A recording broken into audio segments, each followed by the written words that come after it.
नमस्कार. आजचं बातमीपत्र नवरात्रामधील तीर्थक्षेत्र बिटले या गावातील दिनांक 28/10/2023 वार शनिवार मोहोळ तालुक्यातील बिटले या गावात हे मंदिर हेमाडपंथी आहे.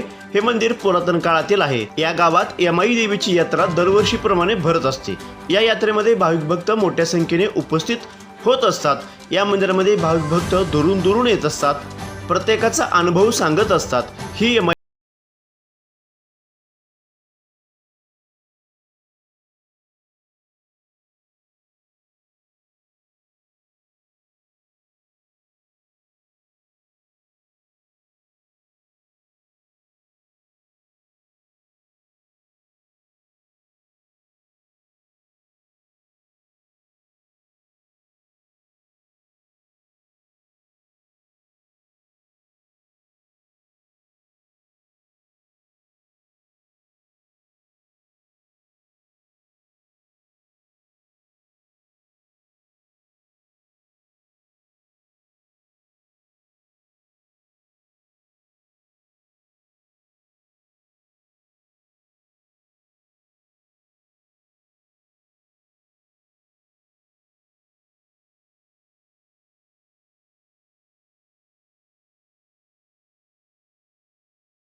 नमस्कार.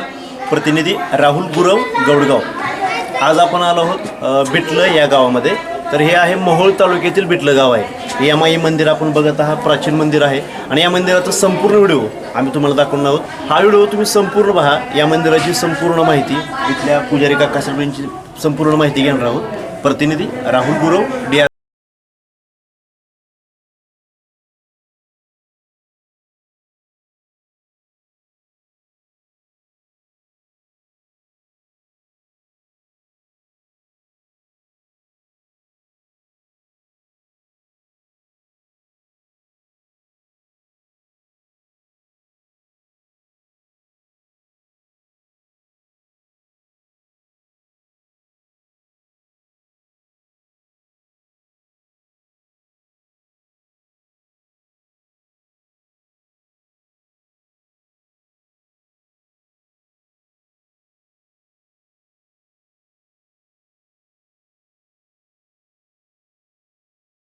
नमस्कार. DR न्यूजमध्ये आपलं सर्वांचं सहर्ष स्वागत. प्रतिनिधी राहुल गुरव. मोहोळ तालुक्यातील बिटले गाव आहे. बिटले गावामध्ये यमाई देवीचं मंदिर सुप्रसिद्ध आहे आणि ते पुरातन काळातलं आहे आणि त्यातील पुजारी आपल्यासोबत आहेत. या मंदिराचं वैशिष्ट्य म्हणा किंवा या मंदिराची यात्रा कधी भरते, यात्रेत काय काय असतं हे सविस्तर माहिती आपण त्यांच्याकडून ऐकूया. आणि या मंदिरामध्ये भाविक भक्त लाखोच्या संख्येने येत असतात. तर याचं सविस्तर माहितीपत्र आपण त्यांच्याकडून ऐकूया. चला तर बघ. नाव सांगा तुमचं. बालचंद्र दशरथ गुरव. हां. प्रसाद पाटील. किती वर्षापासून पुजारी तुम्ही मंदिरात? कारण आता पुजारी तसं म्हणलं तर आमच्या वंश परंपरागतच आलेली आहे ती. बरं बरं बरं. आमचं वडील होतं, वडिलाच्या अगोदर पंजोबा हे करत परत नंतर आता आमच्याकडे चालू झालेलं. हां. यात्रेला सुरुवात कधी होती त्यांची? यात्रेला चैत्र वद्य अष्टमीला, चैत्र वद्य अष्टमी त्यावेळेस ही इथल्या यमाई देवीची यात्रा भरली जाते.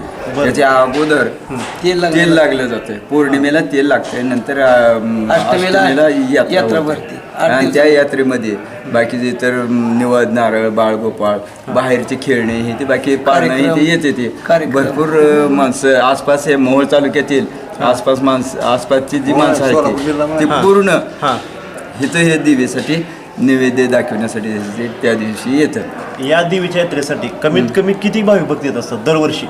दरवर्षी कमीत कमी तसा अंदाज काय सांगता येत नाही. कारण आता सध्याच्या परिस्थितीत काय झालेलं आहे, वाहनाची सोय येते झाल्यामुळं माणूस येते, पूजा हे ते करायची, बाकीचं नैवेद्य उरकून ताबडतोब ते वाहनाने जाऊ शकते. बरं तसं इथं कर फाटला जात नाही किंवा काय नाही. त्यामुळे इथं तिथं निश्चित असा आकडा काय सांगता येत नाही. गर्दी असते, भयंकर गर्दी असते. कारण त्या दिवशी इतकी गर्दी असते की 6-7 वाजल्या तरी सुद्धा लवकर देवीचं दर्शन होऊ शकत नाही. फक्त निवद, नारळ याचे दाखवते ते आणि माघारी फिरली जाते.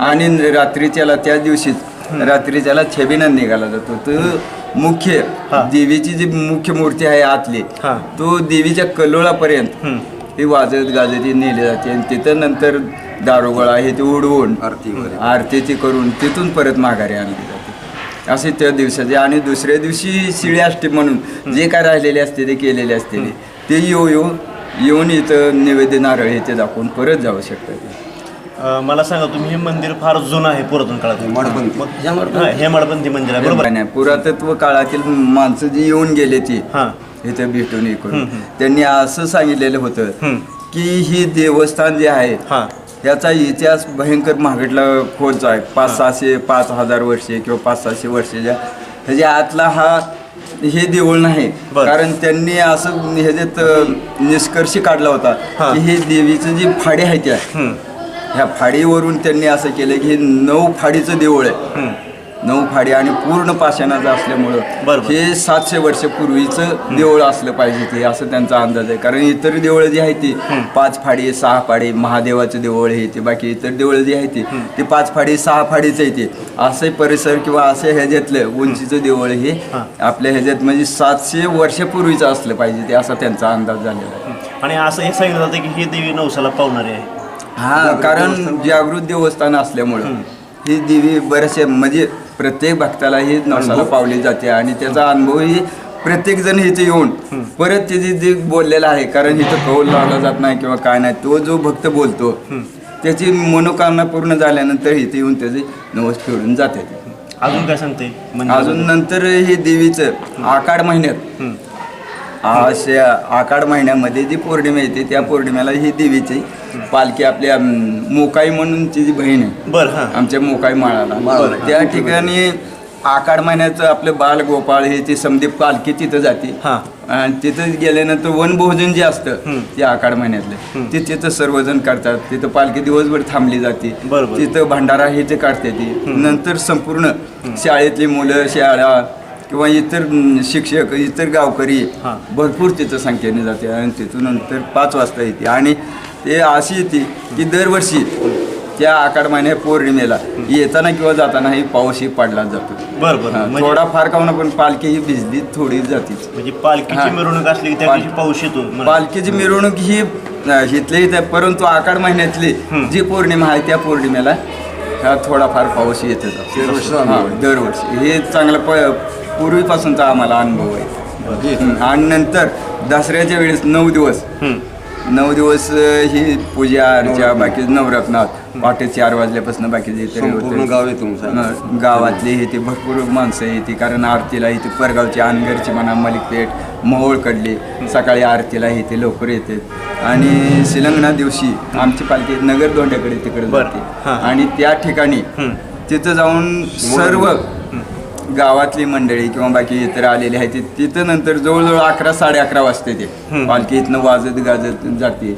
आणि त्या ठिकाणी आपटाही तोडला जातो पालखीला आणि गावातले जे प्रतिष्ठित माणसं आहेत त्यांच्या हस्ते तिथं आपटा तोडला जातो. नंतर तिथून पुढं शिलंगणाचं जे सोनं वाटप जे म्हणतात ते वाटप केलं जातं. बरोबर. पुजारी काकांनी एकदम चांगल्या पद्धतीने माहिती दिली आहे आणि इतरही ग्रामस्थ आपल्यासोबत आहेत. त्यांच्याकडून आपण या देवस्थानाबद्दल माहिती ऐकूया. चला तर नाव सांगा तुमचं. विष्णू महादेव सलगर भेटले. दर पौर्णिमेला आमच्यात संध्याकाळी 9 ते 11 वाजेपर्यंत छबिना देवीच्या आतल्या आत 5 येडं देवीच्या छबिनेचं निघतील.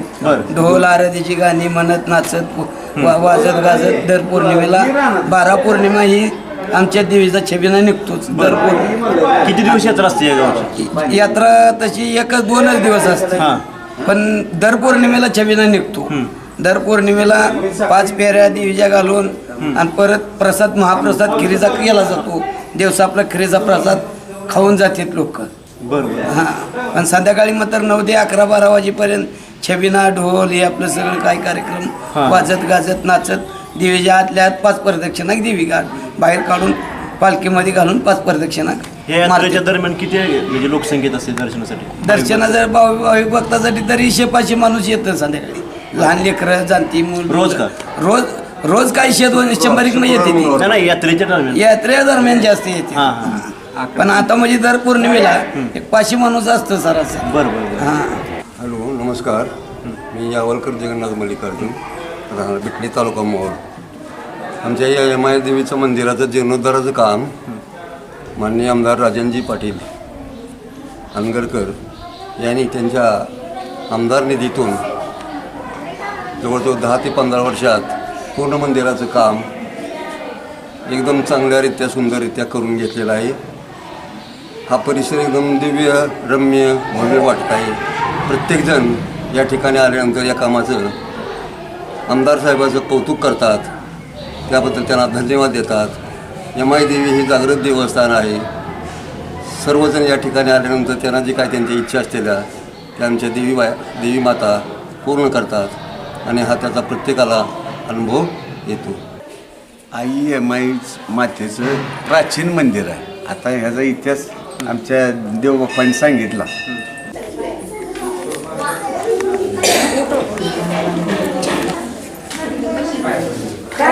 या मंदिरामध्ये असे काही भाविक भक्त असतात की गेल्या 10 वर्षापासून 15 वर्षापासून ह्या देवीच्या दर्शनासाठी आवर्जून येत असतात. त्यातलेच काही भाविक भक्त आपल्यासोबत आहेत, तर त्यांच्या प्रतिक्रिया आपण ऐकून घेऊया. नाव त्यांचा सुरुवातीला घेऊया. नाव सर? कुंडलिक माळी सर. हां, मी रिटायर होऊन 10 वर्ष झाली. बरं. आता माझं वय 69, शेटपळ तालुका मोहोळ. बरं बरं. हां, तर मी 15व्या वर्षी इथं दंडवट घातला होता देवीला. बरं. वयाचे 15 वयाच्या 15व्या वर्षी. बरं. तर हे जागृत देवस्थान आहे. माझा मुलगा एक डॉक्टर आहे, एक इंजिनियर आहे. बरं. सून इंजिनियर आहे, एक डॉक्टर आहे. अरे वा. आणि मी एक कला शिक्षक म्हणून मी बिटलं आणि मोहोळचं काम घेतलं होतं देवाचं, म्हणजे रस्त्याचं. आणि माझा रंगच कमी झाला एकदम. मला म्हणलं आता इथं रंग कमी पडतंय, देवी तुला 5 नारळाचं तोरण घालतो. आणि माझा डब्यामधला रंगच संपला नाही. त्यावेळेस ही मला अनुभव आहे. बरं बरं बरं. म्हणजे ह्या देवीचा हा, अनुभव. तर माझं वय 69 आहे. मी 15व्या वर्षाला दंडवट घातला. अजूनही हे आमचं कुलदैवत आहे शेटपळकरांचं बरं बरं. देवी. तर आनंदात आम्हाला संसार चाललेला आहे, सुखात वगैरे काय कमी नाही मला. आणि माझ्या मुलाला लाखो रुपये आहेत आमच्याकडे. बरं बरं. काय कमी नाही. देवीची श्रद्धाच तेवढी आहे आमची. त्यामुळं म्हणजे देवी थोडक्यात नवसाला पावते. नवसाला पावते देवी. बरोबर. हो.